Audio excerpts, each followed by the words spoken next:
తక్కువ పెట్టుబడిలో నెలకు 50,000 నుండి 10 లక్షలు సంపాదించాలనుకుంటున్నారా? ఈ వెబినార్ లో జాయిన్ అవ్వండి. హాయ్ హలో నమస్తే, welcome back to Suman TV. ప్రస్తుతం మనతో ఉన్నారు కామేశ్వరి మేడం. నమస్తే మ్యామ్. నమస్తే నవీన గారు. మ్యామ్, కొన్ని కథలు చెప్తున్నప్పుడు ఆ కథలో ఒక నీతి ఉంటుంది. కొన్ని కథల ద్వారా మనం కొన్ని తెలుసుకుంటాం, పాఠాలు అంటారు. కొన్ని కథల ద్వారా తెలియని విషయాలు కూడా తెలుస్తూ ఉంటాయి. ఈరోజు మీరు చెప్పే కథ వల్ల ఏం పాఠం నేర్చుకుంటున్నాం? ఈరోజు మనము ఒక పిచ్చుక నుంచి నేర్చుకుంటున్నాం పాఠం. పిచ్చుక, చిన్నది, చిన్న పిచ్చుక చిన్న పిచ్చుక నుంచి ఒక చిన్న పాఠం నేర్చుకోబోతున్నాం అనమాట. అనగనగా ఒక పల్లెటూరు. ఆ పల్లెటూరులో ఒక అబ్బాయి, ఎంతోమంది అబ్బాయిలు ఉంటారు కానీ మనకు కథలో ఉన్నవాడు ఒక అబ్బాయి. వాడి పేరు రంగ. ఆ రంగ ఒకరోజు ఊరి రచ్చబండ ఉంటుంది కదా, రచ్చబండ అంటే ఏంటంటే అక్కడ ఒక మెయిన్ ప్లేస్ అనమాట. పల్లెల్లో రచ్చబండ అనేది ఒక మేజర్ ప్లేస్, మీటింగ్ ప్లేస్ లాంటిది ఈ రచ్చబండ అనేది. అక్కడికి అందరూ ఆ ఊర్లో పెద్దలు ఏదైనా ఇన్ఫర్మేషన్ ఉన్నా షేర్ చేసుకోవడానికి, ఏదైనా న్యూస్ ఉన్నా మాట్లాడుకోవడానికి అందరూ అక్కడ చేరుతుంటారు. అలా ఆ అబ్బాయి ఒకరోజు ఆ రచ్చబండ దగ్గరికి వచ్చి ఒక జ్ఞానిని కలుస్తాడు. జ్ఞాని అనే పదం కొత్తగా ఉంది కదా. జ్ఞాని అంటే మేధావి అనమాట. మేధావి ఏంటి, ఒక మనిషిని ఎక్కడైనా, ఇప్పుడు ఒక డాక్టర్ ఉంటాడు, ఓకేనా, ఒక ఇంజనీర్ అంటాము, లేదా ఒక టీచర్ అంటాము, ఒక రైతు అంటాము. ఇది ఏం టైటిల్? మేధావి అనేవాడు కూడా ఒక టైటిలా? అంటే అలాగే ఉండేది ఇంతకుముందు పల్లెటూళ్ళల్లో. ఎలా ఉండేది అంటే ఆ ఊర్లో చదువుకునే వాళ్ళు తక్కువ ఉంటారు. చిన్న పల్లెటూళ్ళు కదా, చదువుకునే వాళ్ళు తక్కువ ఉంటారు. ఈ చదువుకునే వాళ్ళు న్యూస్ పేపర్స్ చదువుతూ, అంటే వాళ్ళు నాలెడ్జ్ని గెయిన్ చేసుకుంటూ ఉంటారు అనమాట. ఆ గెయిన్ చేసుకుంటూ వాళ్ళకు తెలిసిన ఇన్ఫర్మేషన్ అందరికీ చెప్తుంటారు ఆ పల్లెటూళ్ళలో. అందుకు వాళ్ళు మేధావులు. ఆ జ్ఞాని అనేవాడు, ఆయనది కూడా ఒక రోల్ అనమాట, అక్కడ సపరేట్ రోల్. అలా ఆ ఊర్లో ఉన్న ఒక జ్ఞానిని, మేధావిని ఈ అబ్బాయి వచ్చి కలుస్తాడు రంగా. కలిసి ఆయన్ని అడుగుతాడు, సార్ అనో ఏదో ఆయన సంబోధించి, నేను ఈ ఊరు వదిలి వెళ్ళాలనుకుంటున్నాను అంటాడు. ఎందుకు అంటే, నేను కూడా కొద్దో గొప్ప చదువుకున్నాను కానీ నాకు ఈ ఊర్లో చేయడానికి ఏ పని దొరకట్లేదు. దానివల్ల నేను ఏం చేయాలో తెలియక ఉట్టిగా తిరుగుతున్నాను. సంపాదన లేదు, ఏమీ లేదు. ఎలా ఫ్యామిలీని పోషించాలి నేను? కాబట్టి ఈ ఊరు వదిలి వెళ్తే నాకు ఎక్కడైనా, అంటే కొంచెం పట్టణానికి వెళ్తే నాకు ఏదైనా దొరకచ్చు, పని దొరకచ్చు, అందుకే వెళ్ళాలనుకుంటున్నాను అంటాడు.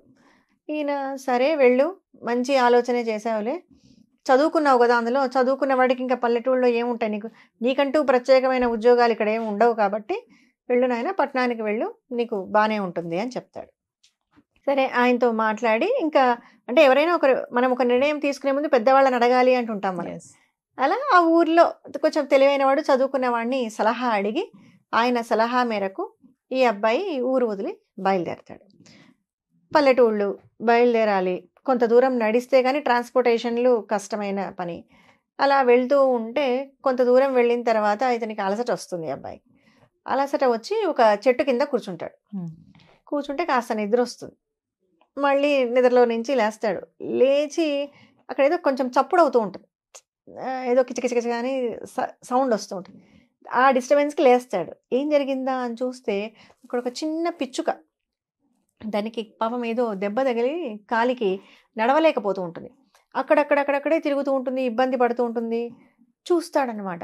చూసి పోనీ ఆ పిచ్చుకను ఏమైనా పట్టుకుందామా అని, దానికి ఏమైనా హెల్ప్ చేద్దామా అని ఆలోచిస్తూ ఉంటాడు. అలాగే చూస్తూ ఉండిపోతాడు ఆ పిచ్చుకను. చూస్తున్నప్పుడు ఇంకొక పిచ్చుక వస్తుంది ఎగురుకుంటూ. ఇంకొక పిచ్చుక వచ్చి ఈ ఏదైతే కాలు విరిగి అక్కడ ఇబ్బంది పడుతుందో ఆ పిచ్చుక నోట్లోకి ఆహారాన్ని అందిస్తూ ఉంటుంది. అది ఆహారాన్ని తీసుకొచ్చి ఈ పిచ్చుకకు పెడుతూ ఉంటుంది. ఈ సీన్ అంతా చూస్తూ ఉంటాడు ఈ రంగడు. కూర్చొని అబ్జర్వ్ చేస్తూ ఉంటాడనమాట. బాగా గమనిస్తాడు. గమనించిన తర్వాత వీడికి ఒక ఆలోచన వస్తుంది. అని ఆలోచించి, బాగుంది, ఈ ఉపాయం బాగుంది, సరే అని అనుకుంటాడు. అక్కడితో ఒక సీన్ ఆగిపోతుంది. మళ్ళీ కొద్ది రోజుల తర్వాత, అంటే ఒక 10-15 రోజుల తర్వాత ఆ ఊర్లో ఈ జ్ఞాని ఉన్నాడు కదా, ఈ మేధావి పర్సన్, ఆయన వెళ్తూ ఉంటే ఈ రంగడు కనిపిస్తాడు. అరే రంగా, ఏంట్రా నువ్వు ఇక్కడున్నావు? మొన్ననే కదా పట్నం వెళ్తాను, ఉద్యోగం చేసుకుంటా అని చెప్పావు, ఇంతలో ఏమైందిరా నీకు అని అంటాడు. అని అనగానే అప్పుడు ఈ రంగడు ఆ స్టోరీ చెప్తాడు.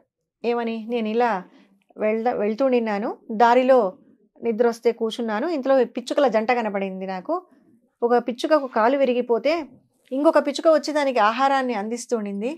అప్పుడు నాకు ఒక ఆలోచన వచ్చింది అన్నాడు.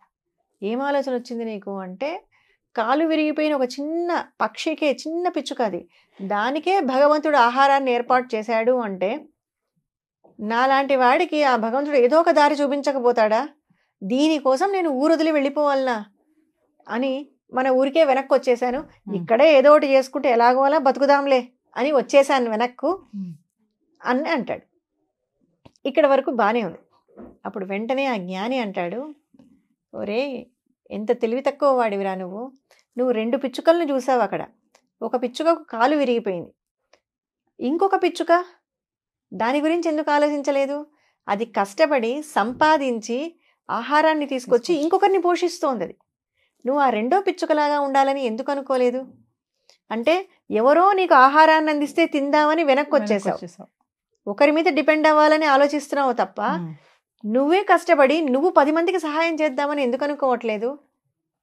నీ ఆలోచన విధానం చూడు ఎలా ఉందో, 2వ పిచ్చుకలాగా ఆలోచించు అని చెప్తాడనమాట. ఇది మనము అంటే పిల్లలకి, స్టూడెంట్స్కి చెప్తాం. ఇది పర్సెప్షన్.